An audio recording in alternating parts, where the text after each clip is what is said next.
Have you ever thought if capitalism will be the last form that we live in as a society?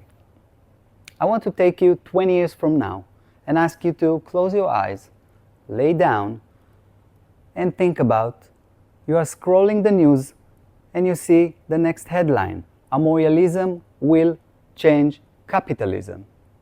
What is Amorealism, do you ask?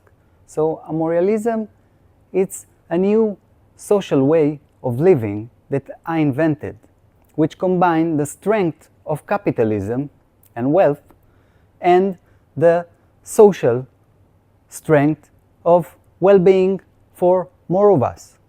It's reduced the gaps between us. It make our life a better life for us and our children's. I'm Steinberg, and I invented the Amorealism. Thank you very much.